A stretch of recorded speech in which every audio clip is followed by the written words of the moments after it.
আমরা বিভিন্ন প্রতিশ্রুতিগুলো দিয়েছি, সেগুলা একটা একটা করে আমি এখানে বলবো, খালি হেডলাইনটাই বলবো। আমরা অনেক কাজ আমাদের করতে হবে, তার মধ্যে আমরা অগ্রাধিকার যেগুলো দেব, যেটা আমাদের নির্বাচনী প্রতিশ্রুতি ছিল, তার মধ্যে প্রথম হচ্ছে পোশাক শিল্পের জন্য স্বতন্ত্র মন্ত্রণালয় প্রতিষ্ঠা করার জন্য কাজ করা।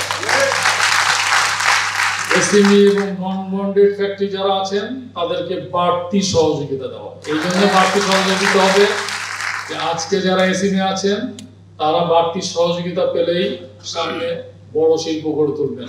আমাদের মধ্যে কেউই চাই না যে সারা জীবন আমরা এসএমই থাকি। কাস্টমস ভ্যাট নিয়ে আমরা সবসময় কথা বলছি, এই অডিট প্রক্রিয়া সহজীকরণ করার জন্য আমরা কাজ করব। এর বাইরে আন্তর্জাতিক যে চ্যালেঞ্জ আছে, এলডিসি গ্র্যাজুয়েশন, এলডিসি থেকে উত্তরণের ফলে শুল্ক ছাড় হারানো শিল্পের জন্য চ্যালেঞ্জ, এর প্রভাব ব্যাপক। এটা নিয়ে আমরা অংশীজনদের সাথে আলোচনা করে সঠিক সময়ে যেন এলডিসি গ্র্যাজুয়েশন হয় সেটা নিয়ে আমরা কাজ করব। মার্কিন শুল্ক নিয়ে কাজ হচ্ছে, এটা যেন সহনীয় পর্যায়ে থাকে এবং যেটা বলে পারস্পরিক শুল্ক সেটা যেন আমাদের উপর আরোপ না হয়, সেটা নিয়ে আমরা কাজ করব। এক্সিট পলিসি নিয়ে কাজ করা অন্যতম প্রধান চ্যালেঞ্জ, সেটা আমরা কাজ করতে চাই। বাংলাদেশ ব্যাংকের যে সার্কুলার আছে এটাকে এক্সিট পলিসি বলা হয় না, এটা একটা স্রেফ সার্কুলার, কিভাবে রিস্ক করে আপনি বেরিয়ে যাবেন। আমরা প্রকৃত এক্সিট পলিসি চাই। এর বাইরেও আমরা অনেকগুলো প্রতিশ্রুতি দিয়েছি। আজকে এটা আপনারা আমাদের নির্বাচনী ম্যানিফেস্টো দেখেছেন এবং আমাদের প্রতিশ্রুতি, আমাদের যে 3টা প্ল্যাটফর্ম আমরা নির্বাচনে অংশগ্রহণ করেছিলাম কম বেশি একই রকম, সেগুলো আমরা সকলে মিলে সমন্বিতভাবে একসাথে কাজ করলে এগুলো পালন করা সম্ভব বলে আমি দৃঢ়ভাবে বিশ্বাস করি। প্রিয় সহকর্মীরা, আমাদের এই নতুন বোর্ডের অন্যতম এজেন্ডা হচ্ছে একটি কার্যকর এবং জবাবদিহিতামূলক বিজিএমইএ গড়ে তোলা। বিজিএমইএ যেন একটি সার্ভিস ওরিয়েন্টেড প্রতিষ্ঠান হিসেবে কাজ করে, সেটাই আমাদের লক্ষ্য। সার্ভিস ওরিয়েন্টেড প্রতিষ্ঠান হিসেবে পরিচালিত হইতে হলে যেটা সবচেয়ে প্রয়োজন সেটা হচ্ছে স্বচ্ছতা। স্বচ্ছতা ছাড়া কোনো সেবা টেকসই হতে পারে না। আমাদের এই বোর্ড একটি ডিজিটাল প্ল্যাটফর্ম চালু করবে, যেখানে আপনারা কোনো আবেদন, অভিযোগ কিংবা তথ্য অনলাইনেও জমা দিতে পারবেন এবং ট্র্যাক করতে পারবেন। ইংরেজিতে একটা কথা আছে, charity begins from home. Bangla তর্জমা করলে মনে হয় যে ভালো কাজটা নিজের ঘর থেকে শুরু করা উচিত।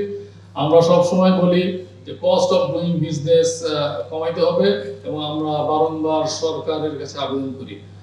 আমাদের এই বোর্ড প্রথমে ঘরের থেকে যে কাজটা শুরু করবে সেটা হচ্ছে এই বিজিএমইএ এর সদস্যদের যাবতীয় সার্ভিস চার্জ 1 জুলাই থেকে 25% কমানো হবে।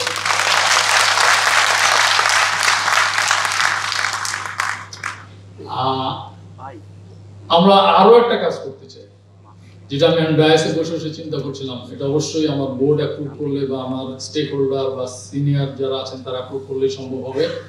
আমাদের সম্পর্কে মানুষের পারসেপশন, জনগণের পারসেপশন ভিন্নভাবে পোর্ট্রেট করা হয়েছে।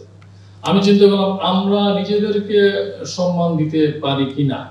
প্রথমে আমরা নিজেদেরকে যদি সম্মান দিই তাহলে মানুষ আমাদেরকে সম্মান করবে। বিজেপি ইলেকশন করার, বিশেষ করে সভাপতি পদে ইলেকশন করার অন্যতম প্রধান আকর্ষণ আমার কাছে মাঝে মাঝে মনে হয় যে বিজিএম এর কনফারেন্স রুমে সাবেক প্রেসিডেন্টের ছবি থাকে। তো এইটা থেকে বেরিয়ে আসতে চাই।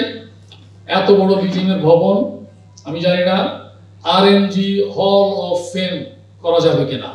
যারা বিজিএম এর সভাপতি হন নাই কিন্তু এই পোশাক শিল্পে যুগের পর যুগ অবদান রাখছেন এবং এই দেশের অর্থনীতিতে ভূমিকা রাখছেন, যারা 30 বছর 35 বছর ধরে এই ব্যবসাটা পরিচালনা করছেন, আমরা একটা গাইডলাইন তৈরি করব তাদের ছবি সহ, তাদের জীবনী এবং কিভাবে তারা শুরু করেছেন এবং ব্যবসায় আছেন সেটার ছবি সহ থাকবে অন্তত 20 জন, 25 জন, 30 জন। এটা অনুমোদন আমি আশা করি আমার বোর্ডের সাথে কথা বলে বললাম, আশা করি অনুমোদন করবেন। এটা হচ্ছে যারা নির্বাচনী প্রক্রিয়ায় অংশগ্রহণ না করেও তাদেরকে সম্মানিত করার অংশ। প্রিয় সদস্যবৃন্দ, আমি জানি সামনে কঠিন পথ রয়েছে, তবে আমাদের দৃঢ় বিশ্বাস, আমাদের সমন্বিত প্রচেষ্টা, কঠোর পরিশ্রম এবং আপনাদের সকলের সহযোগিতায় আমরা সকল চ্যালেঞ্জ মোকাবেলা করে আমাদের পোশাক শিল্পকে বিশ্ব দরবারে আরো উঁচুতে নিয়ে যেতে পারবো।